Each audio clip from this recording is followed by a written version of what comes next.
Hello friends, आपका स्वागत है हमारे यूट्यूब चैनल स्टडी 15 पर। तो आज हम इंडियन पॉलिटी का एक महत्वपूर्ण टॉपिक करने जा रहे हैं जिसका नाम है राज्य के नीति निर्देशक सिद्धांत। इस टॉपिक में जितने भी एमसीक्यू क्वेश्चंस हैं हम क्या करेंगे उसको दो वीडियो में कवर करेंगे। आज हम टॉप 50 क्वेश्चंस करेंगे इस टॉपिक से रिलेटेड जो आपके आने वाले एग्जाम्स के लिए बहुत ही ज्यादा इंपॉर्टेंट होंगे। तो देरी ना करते हुए चलिए शुरुआत करते हैं आज के पहले क्वेश्चन के साथ। तो आज का पहला क्वेश्चन है, राज्य के नीति निर्देशक सिद्धांत क्या है।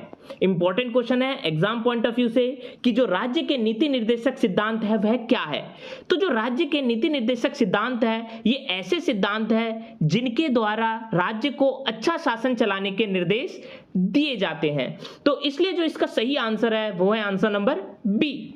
आज का अगला प्रश्न, नीति निर्देशक सिद्धांत है यानी आपको बताना है इसमें से कि जो नीति निर्देशक सिद्धांत है वह वाद योग्य है, वाद योग्य नहीं है, मौलिक अधिकार है या इनमें से कोई नहीं है। तो जो ये राज्य के नीति निर्देशक सिद्धांत है वह क्या है, वाद योग्य नहीं है। इसलिए जो इसका सही आंसर है वो है आंसर नंबर बी। आज का अगला प्रश्न, राज्य नीति के निर्देशक सिद्धांत है यानी आपको इसमें बताना है कि जो राज्य नीति के निर्देशक सिद्धांत है वह न्यायोचित है, गैर न्यायोचित है, सभी नियोजित है लेकिन या डी इनमें से कोई नहीं। तो राज्य नीति के जो निर्देशक सिद्धांत है वह है गैर न्यायोचित। तो इसलिए जो इसका सही आंसर है वो है आंसर नंबर बी। आज का अगला प्रश्न, राज्य के नीति निर्देशक तत्वों को लागू करना किसका कर्तव्य है। Most important question exam point of view से कि जो राज्य के नीति निर्देशक तत्व है उनको किसके द्वारा लागू किया जाता है। तो जो राज्य के नीति निर्देशक तत्व है उनको लागू करने का जो कर्तव्य है वो है राज्यों का। इसलिए जो इसका सही आंसर है वो है आंसर नंबर बी। आज का अगला प्रश्न, यदि सरकार द्वारा राज्य नीति के निर्देशक सिद्धांतों को लागू नहीं किया जाता है तो एक नागरिक निम्नलिखित में से किसके पास जा सकता है। Important question exam point of view से कि यदि सरकार द्वारा जो राज्य नीति के निर्देशक सिद्धांत है उनको लागू नहीं किया जा रहा है तो जो एक नागरिक है इनमें से किसके पास जा सकता है। यदि सरकार द्वारा राज्य नीति के निर्देशक सिद्धांतों को लागू नहीं किया जा रहा है तो नागरिक इनमें से किसी के पास भी नहीं जा सकता है। ऐसा क्यों? क्योंकि जो राज्य नीति के जो निर्देशक सिद्धांत है वो क्या है, गैर न्याय संगत है। तो इसलिए जो इसका सही आंसर है वो है आंसर नंबर डी। आज का अगला प्रश्न, भारतीय संविधान में राज्य के नीति निर्देशक सिद्धांत यानी आपको क्या बताना है कि इनकी सहायता से आपको यह बताना है कि जो नीति निर्देशक सिद्धांत है उनकी वास्तविक प्रकृति क्या है। तो भारतीय संविधान में जो राज्य के नीति निर्देशक सिद्धांतों की प्रकृति है वह है कि ये देश के शासन में मूलभूत महत्व के हैं और इनको न्यायालय द्वारा लागू नहीं किया जा सकता है और कि जो राज्य का यह कर्तव्य है कि विधि निर्माण में उनका ये सम्मान करे। तो ये तीनों के तीनों जो क्या है, राज्य के नीति निर्देशक सिद्धांतों की वास्तविक प्रकृति है। इसलिए जो इसका सही आंसर है वो है आंसर नंबर डी कि ये तीनों के तीनों क्या है, राज्य के नीति निर्देशक सिद्धांतों की प्रकृति है। आज का अगला प्रश्न, राज्य के नीति निर्देशक तत्वों का सीधा संबंध किससे है। Most important question exam point of view से कि जो राज्य के नीति निर्देशक तत्व है उनका सीधा संबंध किससे है। राज्य के नीति निर्देशक तत्वों का जो सीधा संबंध है वो क्या है, सामाजिक न्याय से, आर्थिक न्याय से और राजनीतिक न्याय, इन तीनों से क्या है, इनका सीधा संबंध है। इसलिए जो इसका सही आंसर है वो है आंसर नंबर डी। आज का अगला प्रश्न, राज्य के नीति निर्देशक तत्वों के पीछे बाध्यकारी बल क्या है। Important question exam point of view से कि राज्य के नीति निर्देशक तत्वों के पीछे बाध्यकारी बल क्या है। तो राज्य के जो नीति निर्देशक तत्वों के पीछे बाध्यकारी बल है वह है लोकमत का। इसलिए जो इसका सही आंसर है वो है आंसर नंबर ए। आज का अगला प्रश्न, भारतीय संविधान के कितने अनुच्छेदों में राज्य के नीति निर्देशक तत्वों का उल्लेख पाया जाता है। Most important question exam point of view से कि भारतीय संविधान के कितने अनुच्छेदों में राज्य के नीति निर्देशक तत्वों का उल्लेख बताया गया है। तो भारतीय संविधान में जो अनुच्छेद 36 से अनुच्छेद 51 तक है उसमें राज्य के नीति निर्देशक तत्वों का उल्लेख बताया गया है। तो इसलिए जो इसका सही आंसर है वो है आंसर नंबर ए। आज का अगला प्रश्न, भारतीय संविधान के अनुच्छेद 36 से अनुच्छेद 51 मुख्यतः राज्य के नीति निर्देशक तत्वों से संबंधित है जो कि संविधान के किस भाग में दिए हुए हैं। Important question exam point of view से कि भारतीय संविधान के अनुच्छेद 36 से 51 तक क्या दे रखे हैं, राज्य के नीति निर्देशक तत्व दे रखे हैं। तो ये जो है भारतीय संविधान के किस भाग में दिए हुए हैं? तो जो राज्य के नीति निर्देशक तत्व है वो भारत के संविधान में भाग 4 में दिए गए हैं। तो इसलिए जो इसका सही आंसर है वो है आंसर नंबर सी। आज का अगला प्रश्न, भारतीय संविधान का जो भाग 4 है निम्नलिखित में से किससे संबंधित है? तो भारतीय संविधान का जो भाग 4 है वो क्या है? राज्य के नीति निर्देशक तत्व से संबंधित है। इसलिए जो इसका सही आंसर है वो है आंसर नंबर डी। आज का अगला प्रश्न, भारत के संविधान में शामिल राज्य नीति के जो निर्देशक सिद्धांत है उसकी अवधारणा किसके संविधान से ली गई है? Important question exam point of view से, कि जो भारतीय संविधान में शामिल राज्य नीति के निर्देशक सिद्धांत है उनकी अवधारणा किसके संविधान से ली गई है? तो भारत के संविधान में जो शामिल राज्य नीति के जो निर्देशक सिद्धांत है उनकी अवधारणा ली गई है आयरलैंड के संविधान से। तो इसलिए जो इसका सही आंसर है वो है आंसर नंबर डी। आज का अगला प्रश्न, राज्य के नीति निर्देशक सिद्धांतों को भारतीय संविधान में शामिल किए जाने का क्या उद्देश्य है? Important question exam point of view से, कि जो राज्य नीति के निर्देशक सिद्धांत है उनको भारतीय संविधान में शामिल किए जाने का क्या उद्देश्य है? तो राज्य के नीति निर्देशक सिद्धांतों को भारतीय संविधान में शामिल किए जाने का उद्देश्य है सामाजिक और आर्थिक प्रजातंत्र को स्थापित करना। तो इसलिए जो इसका सही आंसर है वो है आंसर नंबर डी। आज का अगला प्रश्न, निम्नलिखित में से कौन एक राज्य के नीति निर्देशक सिद्धांतों का उद्देश्य नहीं है? यानी आपको इसमें से बताना है कि वह इनमें से कौन सा है जो राज्य के नीति निर्देशक सिद्धांत का उद्देश्य नहीं है। तो इनमें से जो एक धार्मिक राज्य की स्थापना करना है वह क्या है? राज्य के नीति निर्देशक सिद्धांतों का उद्देश्य नहीं है। इसलिए जो इसका सही आंसर है वो है आंसर नंबर सी। इसके अलावा एक कल्याणकारी राज्य की स्थापना करना, सामाजिक आर्थिक न्याय को सुनिश्चित करना और एक धर्मनिरपेक्ष राज्य की स्थापना करना, ये तीनों के तीनों क्या है? राज्य के नीति निर्देशक तत्वों के उद्देश्य हैं। आज का अगला प्रश्न, स्वर्ण सिंह समिति ने जिस प्रश्न पर विचार किया था वह कौन सा है? Important question exam point of view से, कि जो स्वर्ण सिंह समिति है उसने जिस प्रश्न पर विचार किया था वह इनमें से कौन सा है? स्वर्ण सिंह समिति ने जिस प्रश्न पर विचार किया था वह था कि जो मूल अधिकारों की तुलना में जो राज्य के निर्देशक तत्व है उनको क्या है? प्रमुखता दी जाएगी। तो इसलिए जो इसका सही आंसर है वो है आंसर नंबर सी। आज का अगला प्रश्न, संविधान के किस संशोधन से राज्य नीति के जो निर्देशक सिद्धांत है उनको मौलिक अधिकारों पर प्रमुखता की स्थिति मिली थी? Important question exam point of view से, कि जो संविधान का ऐसा कौन सा संशोधन है जिससे राज्य नीति के निर्देशक सिद्धांतों को मौलिक अधिकारों पर प्रमुखता की स्थिति मिली है? तो जो संविधान में जो 42वां संशोधन है इसी से राज्य नीति के निर्देशक सिद्धांतों को मौलिक अधिकारों पर प्रमुखता की स्थिति मिली है। तो इसलिए जो इसका सही आंसर है वो है आंसर नंबर सी। आज का अगला प्रश्न, संविधान का कौन सा संशोधन यह प्रावधानित करता है कि कोई कानून जो राज्य के उन नीति निर्देशक सिद्धांतों को जो अनुच्छेद 39B और 39C में वर्णित है प्रभावी बनाने हेतु पारित किया जाए?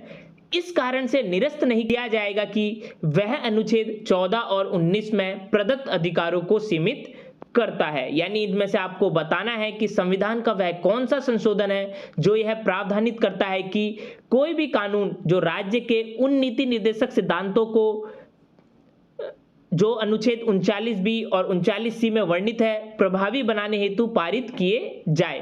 तो इस कारण से जो निरस्त नहीं किए जाएंगे वह अनुच्छेद 14 और 19 में प्रदत्त अधिकारों को सीमित करता है।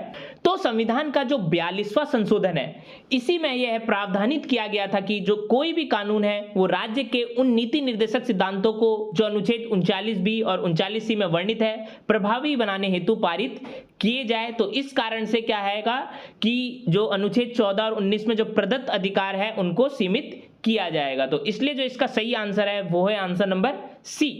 आज का अगला प्रश्न, संविधान के 42वें संशोधन द्वारा निम्नलिखित में से कौन सा सिद्धांत राज्य की नीति के निर्देशक तत्वों में जोड़ा गया? Important question exam point of view से, कि संविधान के 42वें संशोधन द्वारा इनमें से कौन सा सिद्धांत राज्य की नीति के निर्देशक तत्वों में जोड़ा गया था? तो संविधान के 42वें संशोधन द्वारा इसमें से जो उद्योगों में प्रबंधन में कामगारों की जो सहभागिता थी, यही जो सिद्धांत है वो राज्य की नीति के निर्देशक तत्वों में जोड़ा गया था। तो इसलिए जो इसका सही आंसर है वो है आंसर नंबर बी। आज का अगला प्रश्न, संविधान के 42वें संशोधन द्वारा राज्य के नीति निर्देशक सिद्धांतों के अध्याय में कुछ निर्देश जोड़े गए थे। ये निर्देश इसमें से कौन सा नहीं है? Important question exam point of view से, कि संविधान के 42वें संशोधन द्वारा कि राज्य के नीति निर्देशक सिद्धांतों के अध्याय में कुछ निर्देश जोड़े गए थे, तो इनमें से वह कौन सा निर्देश है जो नहीं जोड़ा गया था? तो इसमें से जो संविधान के 42 संशोधन में राज्य के नीति निर्देशक सिद्धांतों के अध्याय में जो निर्देश नहीं जोड़ा गया था वह था विशेष परिस्थितियों में बाल श्रम का समर्थन। तो इसलिए जो इसका सही आंसर है वो है आंसर नंबर डी। आज का अगला प्रश्न, भारतीय संविधान के 42वें संशोधन द्वारा राज्य के नीति निर्देशक तत्वों में जो परिवर्तन किए गए उनके संबंध में निम्नलिखित में से कौन सा वाक्य सही है? यानी आपको इसमें क्या बताना है कि जो भारतीय संविधान के 42वां संशोधन था उसके द्वारा राज्य के नीति निर्देशक तत्वों में जो परिवर्तन किए गए थे उनमें से कौन सा संबंध सही है। तो जो इसमें भारतीय संविधान के 42वें संशोधन द्वारा राज्य के नीति निर्देशक तत्वों में जो परिवर्तन किए गए थे इनमें से वो सही है वो है कि इसने राज्य के नागरिकों को निःशुल्क कानूनी सहायता का प्रावधान करने के लिए सक्षम बनाया था। इसने राज्य के द्वारा उपक्रमों के प्रबंधन में कामगारों की सहभागिता प्राप्त करने की व्यवस्था की थी। तो ये जो दोनों के दोनों वाक्य है वो क्या है? 42वें संशोधन द्वारा राज्य के नीति निर्देशक तत्वों में जो परिवर्तन किए गए थे उनसे संबंधित है। तो इसलिए जो इसका सही आंसर है वो है आंसर नंबर ए। आज का अगला प्रश्न, नीति निर्देशक तत्वों के निम्नलिखित में से 3 मामलों से 42वें संशोधन का संबंध था। Important question exam point of view से, कि जो नीति निर्देशक तत्वों में से इनमें से वह कौन से 3 मामले हैं जो 42वें संशोधन से संबंधित थे। तो जो नीति निर्देशक तत्वों के इनमें से जो 3 मामले थे जो 42वें संशोधन से संबंधित थे वे थे कि उद्योगों के प्रबंधन में श्रमिकों की साझेदारी, पर्यावरण की रक्षा और निर्धनों की निःशुल्क कानूनी सहायता। ये तीनों के तीनों मामले क्या थे? नीति निर्देशक तत्वों के 42वें संशोधन से संबंधित थे। तो इसलिए जो इसका सही आंसर है वो है आंसर नंबर ए। आज का अगला प्रश्न, हमारे संविधान में निर्देशक सिद्धांत, यानी आपको इसमें बताना है कि जो हमारे संविधान में निर्देशक सिद्धांत है वह कानूनी न्यायालयों द्वारा प्रवर्तनीय है कि अर्ध प्रवर्तनीय है, कि आंशिक रूप से अप्रवर्तनीय है, कि कानूनी अदालतों द्वारा अप्रवर्तनीय है। तो इसमें जो हमारे संविधान में जो निर्देशक सिद्धांत है वो क्या है? कानूनी अदालतों द्वारा क्या है? अप्रवर्तनीय है। तो इसलिए जो इसका सही आंसर है वो है आंसर नंबर डी।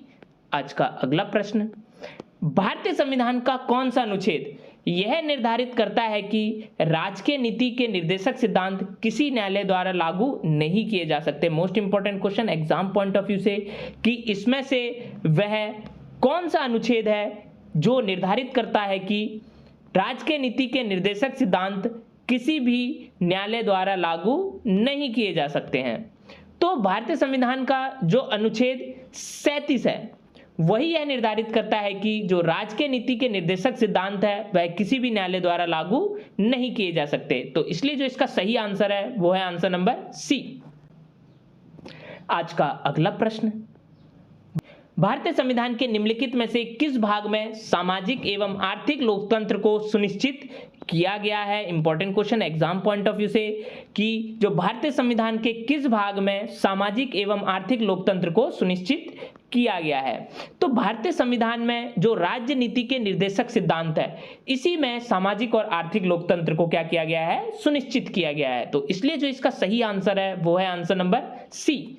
आज का अगला प्रश्न, राज्य के नीति निर्देशक तत्वों को सामाजिक क्रांति का दस्तावेज भी कहा जाता है।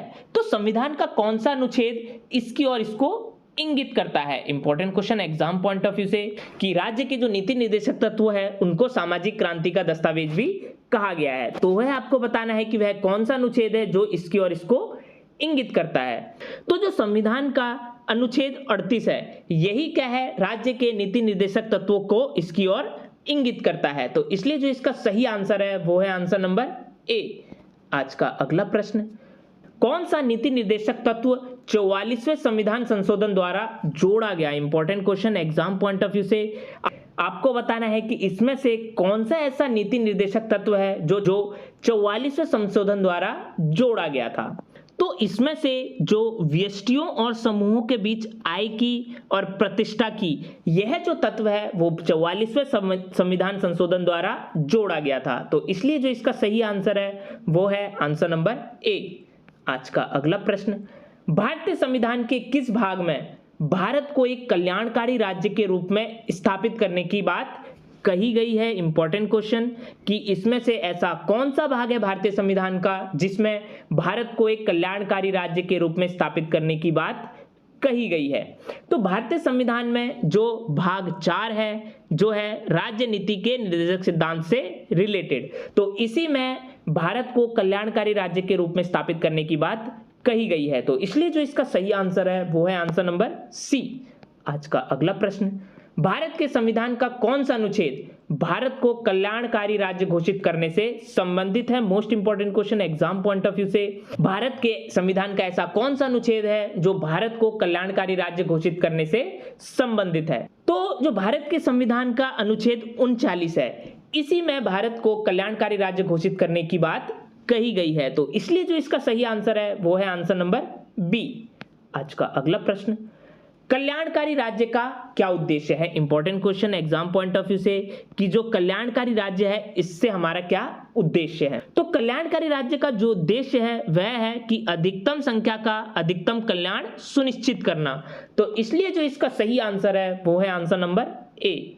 आज का अगला प्रश्न, समान कार्य के लिए समान वेतन भारत के संविधान में सुनिश्चित किया गया है। एक important question exam point of view से कि समान कार्य के लिए समान वेतन भारत के संविधान में सुनिश्चित किया गया है, एक क्या है?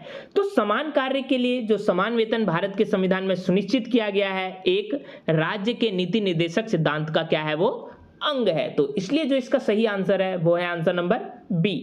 आज का अगला प्रश्न, समान कार्य के लिए समान वेतन, यानी आपको इसमें बताना है कि जो ये समान कार्य के लिए समान वेतन है वह किसकी मांग है?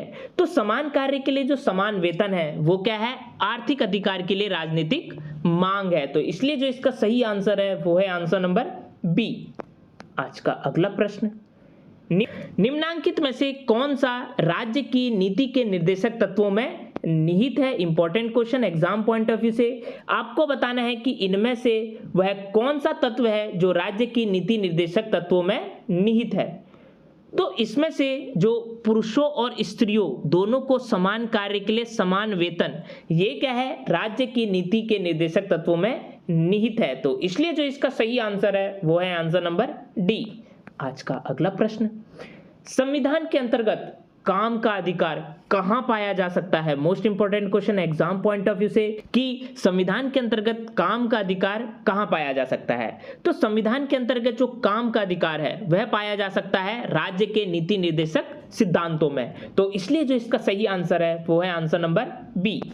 आज का अगला प्रश्न, भारतीय संविधान का कौन सा अनुच्छेद सभी नागरिकों के लिए समान न्याय और मुफ्त कानूनी सहायता को प्रोत्साहित करता है? इंपॉर्टेंट क्वेश्चन, इसमें से आपको बताना है कि जो भारतीय संविधान का ऐसा कौन सा अनुच्छेद है जिसमें सभी नागरिकों के लिए समान न्याय और मुफ्त कानूनी सहायता को प्रोत्साहित किया गया है।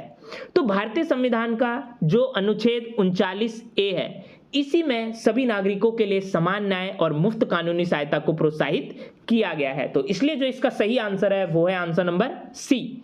आज का अगला प्रश्न, भारतीय संविधान का अनुच्छेद 39A समान न्याय और निशुल्क कानूनी सहायता किससे संबंधित है? तो इसमें आपको बताना है कि जो भारतीय संविधान का अनुच्छेद 39A है जो है समान न्याय और निशुल्क कानूनी सहायता, यह किससे संबंधित है? तो भारतीय संविधान का जो 39A है जिसमें समान न्याय और निशुल्क कानूनी सहायता है वह क्या है? राज्य नीति के निर्देशक सिद्धांतों से संबंधित है। तो इसलिए जो इसका सही आंसर है वो है आंसर नंबर बी। आज का अगला प्रश्न, निम्नलिखित में से कौन सा एक राज्य का नीति निर्देशक सिद्धांत संविधान के बाद में जोड़ा गया? Most important question exam point of view से, कि इनमें से आपको बताना है वह कौन सा है जो राज्य के नीति निर्देशक सिद्धांतों में संविधान के बाद जोड़ा गया था। तो इनमें से जो मुफ्त कानूनी सलाह है वह क्या है? राज्य के नीति निर्देशक सिद्धांतों में संविधान के बाद जोड़ा गया था। तो इसलिए जो इसका सही आंसर है वो है आंसर नंबर सी। आज का अगला प्रश्न, भारत में निम्नलिखित में से किसके अंतर्गत पंचायती राज प्रणाली की व्यवस्था की गई है? Most important question exam point of view से। तो इसमें आपको बताना है कि भारत में किसके अंतर्गत पंचायती राज प्रणाली की व्यवस्था की गई है। तो जो भारत में राज्य के नीति निर्देशक सिद्धांत है इन्हीं के अंतर्गत पंचायती राज प्रणाली की व्यवस्था की गई है। तो इसलिए जो इसका सही आंसर है वो है आंसर नंबर सी।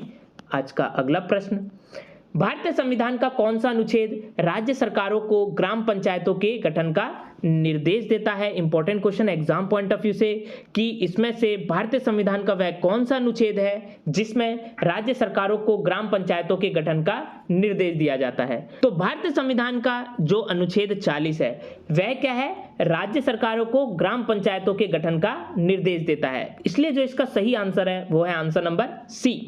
आज का अगला प्रश्न, निम्नलिखित में से कौन सा एक नीति निर्देशक तत्व गांधी के दर्शन से मिलता है? यानी आपको इसमें से बताना है वह कौन सा नीति निर्देशक तत्व है जो गांधी के दर्शन से मिलता जुलता है। तो जो इनमें से ग्राम पंचायतों को मजबूत करना है वह क्या है? नीति निर्देशक सिद्धांत गांधी के दर्शन से मिलता है। तो इसलिए जो इसका सही आंसर है वो है आंसर नंबर सी। आज का अगला प्रश्न, भारतीय संविधान का अनुच्छेद 41 कुछ मामलों में काम, शिक्षा और सार्वजनिक सहायता प्राप्त करने का अधिकार किससे संबंधित है? यानी आपको बताना है कि जो भारतीय संविधान का अनुच्छेद 41 है वो क्या है? कुछ मामलों में काम, शिक्षा और सार्वजनिक सहायता प्राप्त करने के अधिकार से रिलेटेड है। तो यह किससे संबंधित है आपको बताना है। तो भारतीय संविधान का जो अनुच्छेद 41 है जिसमें कुछ मामलों में काम, शिक्षा और सार्वजनिक सहायता प्राप्त करने का अधिकार है वह क्या है? राज्य के नीति निर्देशक सिद्धांतों से संबंधित है। तो इसलिए जो इसका सही आंसर है वो है आंसर नंबर बी। आज का अगला प्रश्न, निम्नलिखित में से संविधान का वह उपबंध कौन सा है जिसके आधार पर सरकार नियोक्ताओं को प्रसूति राहत उपलब्ध कराने के लिए बाध्य करती है? इंपॉर्टेंट क्वेश्चन, कि आपको बताना है कि इनमें से वह कौन सा उपबंध है या वह कौन सा अनुच्छेद है जिसके आधार पर सरकार नियोक्ताओं को प्रसूति राहत उपलब्ध कराने के लिए बाध्य करती है। तो इसमें जो संविधान का अनुच्छेद 42 है इसी के आधार पर सरकार नियोक्ताओं को प्रसूति राहत उपलब्ध कराने के लिए बाध्य करती है। तो इसलिए जो इसका सही आंसर है वो है आंसर नंबर बी। आज का अगला प्रश्न, मनरेगा कार्यक्रम निम्नलिखित में से भारतीय संविधान के किस अनुच्छेद को लागू करने हेतु लाया गया था? Most important question exam point of view से, कि जो मनरेगा कार्यक्रम है वह निम्नलिखित में से भारतीय संविधान के किस अनुच्छेद को लागू करने हेतु लाया गया था? तो जो मनरेगा कार्यक्रम है वो भारतीय संविधान के जो अनुच्छेद 43 है इसी को लागू करने हेतु लाया गया था। तो इसलिए जो इसका सही आंसर है वो है आंसर नंबर ए। आज का अगला प्रश्न, भारतीय संविधान का अनुच्छेद 43A उद्योगों के प्रबंधन में श्रमिकों की भागीदारी किससे संबंधित है? यानी आपको बताना है कि जो भारतीय संविधान का अनुच्छेद 43A है जो है उद्योगों के प्रबंधन में श्रमिकों की भागीदारी, यह किससे संबंधित है? तो भारतीय संविधान का जो अनुच्छेद 43A है वह क्या है? राज्य के नीति निर्देशक सिद्धांतों से रिलेटेड है। तो इसलिए जो इसका सही आंसर है वो है आंसर नंबर सी।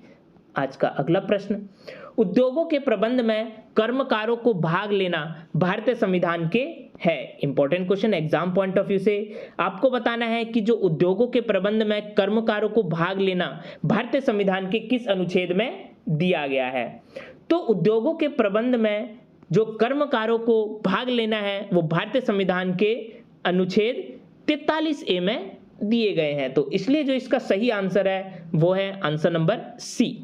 आज का अगला प्रश्न, निम्नलिखित में से कौन एक नीति निर्देशक तत्व है? इंपॉर्टेंट क्वेश्चन, आपको इसमें से बताना है कि वह कौन सा है जो एक नीति निर्देशक तत्व है।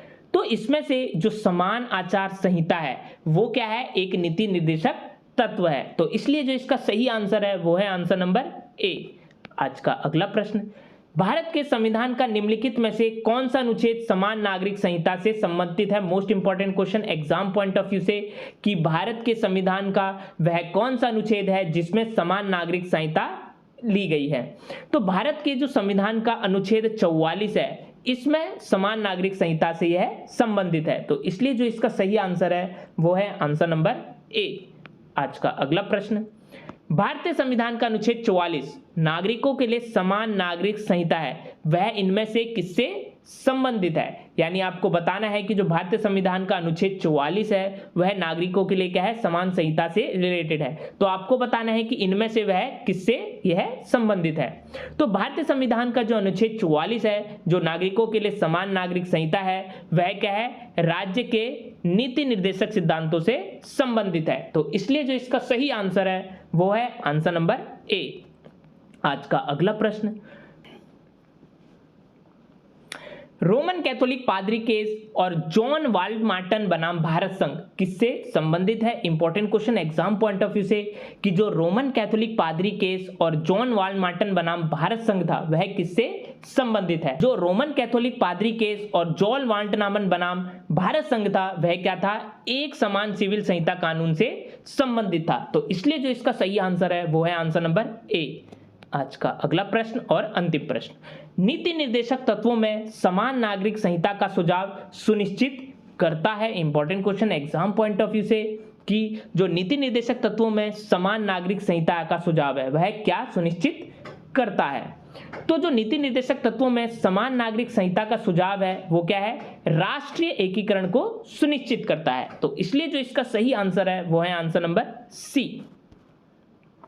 तो ये थे आज के टॉप 50 क्वेश्चंस इस टॉपिक से रिलेटेड। जो अगले टॉप 50 क्वेश्चंस है वो हम क्या करेंगे, अगली वीडियो में उसको करेंगे। तो अगर ये वीडियो आपको अच्छी लगी तो जाकर हमारे चैनल को सब्सक्राइब करिए और लाइक के बटन को दबाना ना भूलिएगा।